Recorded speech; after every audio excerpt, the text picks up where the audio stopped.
আসসালামু আলাইকুম। আলহামদুলিল্লাহ, অবশেষে আমাদের গরুটি বিক্রি হয়ে গেল। বেশ কিছুদিন থেকে আমাদের গরুটি দামাদামি হইতেছিল, কিন্তু কোনোভাবে গরুটি বিক্রি হচ্ছিল না। একটা সময় মনে হচ্ছিল যে এবার বুঝি আমাদের গরুটা বিক্রি হবে না। তো যাই হোক, আলহামদুলিল্লাহ অবশেষে গরুটি বিক্রি হয়ে গেল। কত টাকায় বিক্রি করলাম সেই সব বিস্তারিত বলার চেষ্টা করবো ইনশাআল্লাহ। প্রথম যেসব ব্যাপারী এসে আমাদের গরুটি দামাদামি করতো, তারা 1,15,000 থেকে 1,25,000 টাকা দাম করে তারা চলে যেত। এটা দেখে আমরা হতাশ হয়ে পড়েছিলাম যে আমাদের টার্গেট যেহেতু এই গরুটি 1,50,000 টাকা, তো যেহেতু আসলে তারা 1,25,000 টাকা দামাদামি করতেছে, তবে এই বিষয় নিয়ে একটু হতাশ হয়েছিলাম, কারণ 1,25,000 টাকা এটা আসলে খুবই কম দাম হয়ে যায়। তো একদিন পরেই কিন্তু আমাদের গরুটা আসলে 35,000 টাকা দাম হয়। তখন একটু মনের মধ্যে আত্মবিশ্বাস বেড়ে যায় যে আসলে আলহামদুলিল্লাহ মনে হয় যে 1.5 লাখ টাকা বিক্রি করতে পারবো। তো আসলে একদিন পরে আসলে 42,000 টাকা গরুটির দাম হাঁকিয়েছিল, যদিও আসলে সেদিন আমরা 50,000 টাকা আসলে তাদেরকে আমরা ঠিক দিয়েছিলাম। যাই হোক, তাদের কাছে গরুটি বিক্রি হয় নাই। পরবর্তী আরেকটা ব্যাপারী আসে, তাদের কাছেও আসলে আমরা 1.5 লাখ টাকা ঠিক দেয়। তারা আসলে 40 থেকে শুরু করে 41, 42, আসলে 43-এর উপরে তারা আসলে দামাদামি করতেই ছিল না। যদিও আমরা পরবর্তী 45,000 ঠিক দিয়েছিলাম, কিন্তু তারা আসলে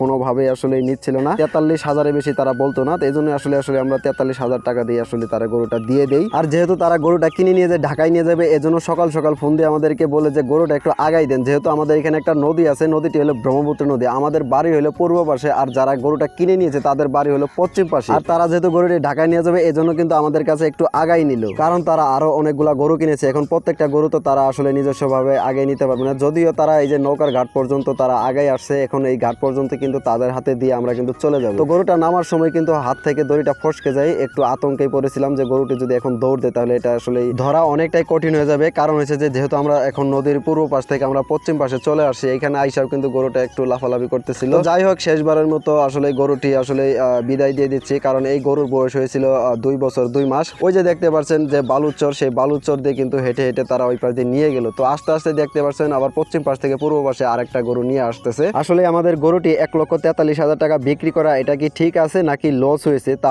অবশ্যই কমেন্ট করে জানাবেন। আর এদিক দিয়ে গরুটা কিন্তু দিয়ে আসার পরে কিন্তু দেখতেই পাচ্ছেন আমাদের রাস্তার সাইডে কিন্তু আসলে কয়েকটা কাঁঠাল গাছ আছে। সেই কাঁঠালগুলা পাকছে কিনা সেটা কিন্তু আসলে চেক করার জন্য গাছে উঠছি। দেখতে পাচ্ছেন এখন কিন্তু আমার ভাতিজা জিল, সেও কিন্তু গাছে উঠতেছে। তো এই গাছে কিন্তু আরো 15 থেকে 20 দিন আগে থেকে কিন্তু কাঁঠাল পাকা শুরু করেছে। তো সকাল সকাল যদি এই গাছের কাঁঠালগুলা চেক না করি, তাহলে সারাদিনে অনেকগুলাই ছেলেবেলে গাছে উঠে চেক করে, আর পাকা কাঁঠাল পেলেই তো সেখান থেকে আসলে গাছে বসে খেয়ে ফেলে। তো পাকা কাঁঠাল পায়ে গাছে বসে খেয়ে ফেলে সেটা ভালো কথা, কিন্তু অনেক সময় দেখা যায় যে কাঁচা কাঁঠালগুলো আসলে তারা চুরি করে নিয়ে যায়। এই জন্য সকাল সকাল গাছে উঠে কাঁঠালগুলা চেক করতে হয়। দেখতে পাচ্ছেন এই গাছের সর্বোচ্চ বড় যে কাঁঠাল ছিল সেই কাঁঠালটাই কিন্তু আজকে পেকেছে। তো আলহামদুলিল্লাহ, আজকে যদি এখানে না আসতাম তো আসলে একটু পরে আসলে এই কাঁঠালটা আর পাইতাম না।